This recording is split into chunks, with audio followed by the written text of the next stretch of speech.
Vladimir Putin must not win this war, and he must stand in front of the court. I met President Zelensky in Auschwitz. I believe that Ukraine is not the final goal.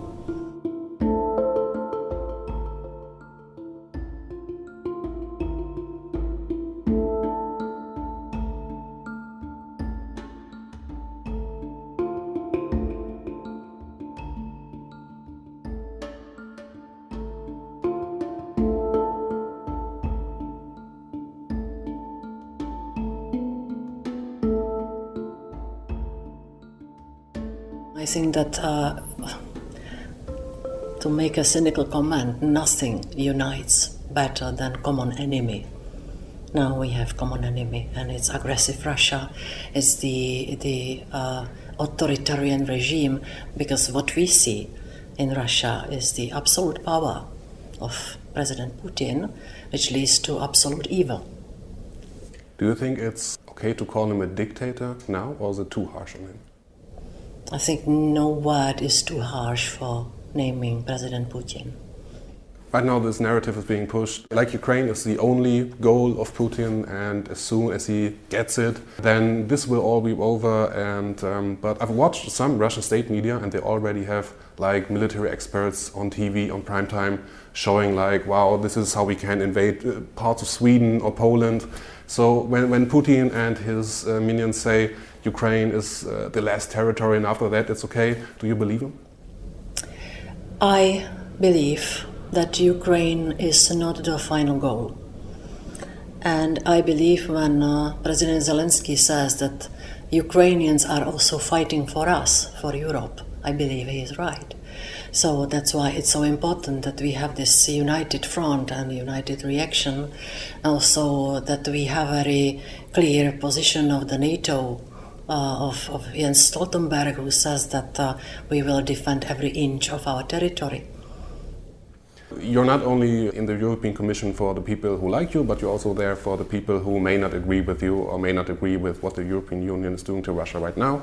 So what would you tell those people who say, no, it's bad for Europe and energy, inflation, all is going to hell with this war and we need to stop it, we can't escalate it further? What is your opinion on that? We have to reflect on horrible reality. That Putin's regime, Putin's army is attacking innocent people in Ukraine, and that his rhetoric against Ukraine was in our information space for years. It was already after Crimea annexation when we saw very well-targeted disinformation campaigns on our territory, which seeked to prepare the public opinion in Europe for this invasion. I'm convinced about this, that it was planned a long time ago.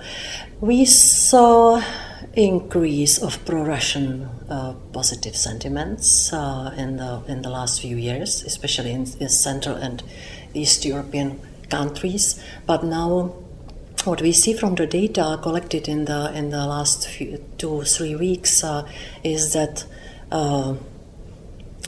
it's only a very little percentage of the society which stays on the side of Putin.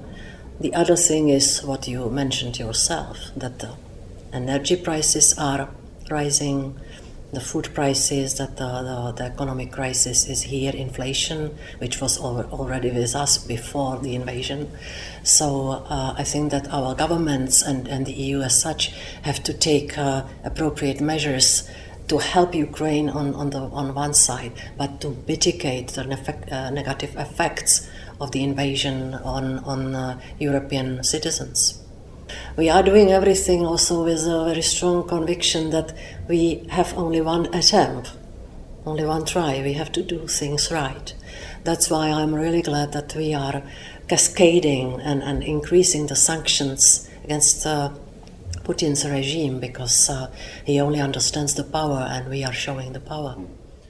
We We have an incredible amount of media that's coming to Europe from Ukraine, people who are filming the war with their smartphones, and also people like from World Health Organization who have already confirmed and verified multiple attacks against medical institutions in Ukraine, which is a war crime and it's all right.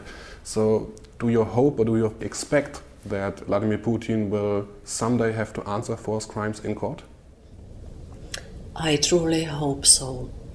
I believe that Vladimir Putin must not win this war, and he must stand in front of the court. I think that we have to do everything to make this possible. What is your opinion of Ukrainian President Zelensky? Is he doing a good job?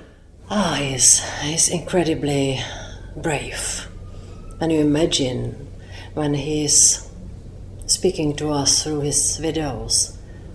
He has the killers behind his shoulders, approaching, getting closer, and he's fighting, he's managing to keep the determination of the Ukrainian fighters very much up, and to keep them fighting. And at the same time, he's managing to convince the leaders and the people outside Europe that there must be more done for Europe. Incredible. I met President Zelensky in Auschwitz 2 years ago. It was in January 2020. We were sitting at one table and we were discussing that we must do everything to stop, for instance, the new waves of anti-Semitism and hatred in the society. And I already at that moment was thinking this is an impressive person, but now who we see is the truly strong statesman, leader. Maybe on a more personal note, you coming from an Eastern European country and also being a mother, having children, and seeing the refugees, seeing the violence in Ukraine. It's a combination of everything. First, the shock that this is happening now, 21st century on European territory, that this is happening, breaking all the conventions with absolutely no respect for the human life. And of course the pictures of hospitals and maternity hospital being bombarded, this is incredibly strong for everybody who thought that we can live in peace and we can also protect our children against the war. Now we have it here, we have it in Europe. Ukraine is essential part of Europe, so again we have to do everything. For the people who lived for many years under Russian occupation, this is a special moment, and I have the first memory in my life, the Russian tank in my street. I was 4 years old when the occupants came to Czechoslovakia, and with such a memory you of course have now all the instincts inside of yourself and the feelings and the rational part of yourself alerting that we have to do everything to stop this. But everything doesn't mean any kind of appeasement. This doesn't pay off, and it never paid off in the history. So in hindsight, do you think that in 2014, when Crimea was on the table, should the EU have intervened back then more? Or I believe we should have been stronger in sanctioning the regime already after Crimea, because you see the salami method. Okay, so we invaded Crimea, nothing big happened.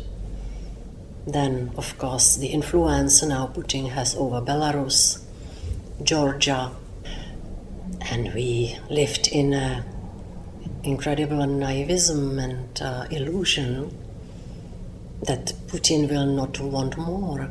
He will always want more unless we stop him, and the moment is now.